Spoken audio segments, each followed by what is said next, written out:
ബീഹാറിന് പിന്നാലെ കേരളത്തിലും വോട്ടർ പട്ടികയിൽ തീവ്ര പരിഷ്കരണം നടപ്പാക്കുന്നു. വീടുകൾ കയറി പുതിയ വോട്ടർ പട്ടിക തയ്യാറാക്കുമെന്ന് മുഖ്യ തെരഞ്ഞെടുപ്പ് ഓഫീസർ രത്തൻ യു ഖേൽക്കർ പറഞ്ഞു.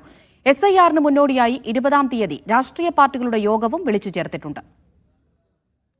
കേന്ദ്ര തെരഞ്ഞെടുപ്പ് കമ്മീഷന്റെ ഉത്തരവ് വന്നാൽ സമഗ്ര വോട്ടർ പട്ടിക പരിഷ്കരണത്തിലേക്ക് കേരളവും കടക്കും. 2002-ലാണ് ഏറ്റവും ഒടുവിലായി കേരളത്തിൽ SIR പ്രകാരം വോട്ടർ പട്ടിക പരിഷ്കരിച്ചത്. അത് അടിസ്ഥാന രേഖയാക്കിയാണ് കേരളത്തിൽ പുതിയ SIR പ്രകാരമുള്ള വോട്ടർ പട്ടിക തയ്യാറാക്കുക.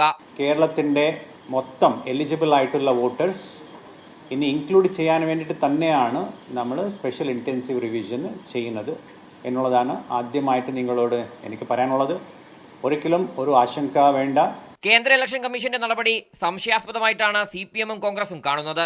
ഈ വോട്ടവകാശം എന്നുള്ളത് അവരുടെ പരമമായ ഉത്തരവാദിത്തമാക്കുന്ന ഒരു രീതി ഒരു തരത്തിലും അഭിലഷണീയമല്ല എന്ന് മുൻ തെരഞ്ഞെടുപ്പ് കമ്മീഷന്മാരൊക്കെ പറഞ്ഞിട്ടുണ്ട്. BJP-യുടെ B ടീം എന്നുള്ള പദവി നിലനിർത്താൻ വേണ്ടിയിട്ടുള്ള ഒരു പ്രക്രിയയുമായിട്ടാണ് തെരഞ്ഞെടുപ്പ് കമ്മീഷൻ മുമ്പോട്ട് പോകുന്നത്. അല്ല, UDF-ന്റെ അഭിപ്രായം ഇത് സുതാര്യതയോടുകൂടി ഇത് വോട്ടേഴ്സ് ലിസ്റ്റ് ആദ്യം വരണത് ആധാർ കാർഡുമായി ലിങ്ക് ചെയ്യട്ടെ. കേരളത്തിലും അത് തന്നെ വരണം. സംസ്ഥാനത്ത് വിവിധ തലങ്ങളിൽ പരിശീലന പരിപാടികൾ സംഘടിപ്പിച്ച് എല്ലാവരുടെയും ആശങ്കകൾ പരിഹരിച്ച് SIR നടപ്പിലാക്കുമെന്ന് മുഖ്യ തെരഞ്ഞെടുപ്പ് ഓഫീസർ വ്യക്തമാക്കിയിട്ടുണ്ട്. മീഡിയ 1 തിരുവനന്തപുരം.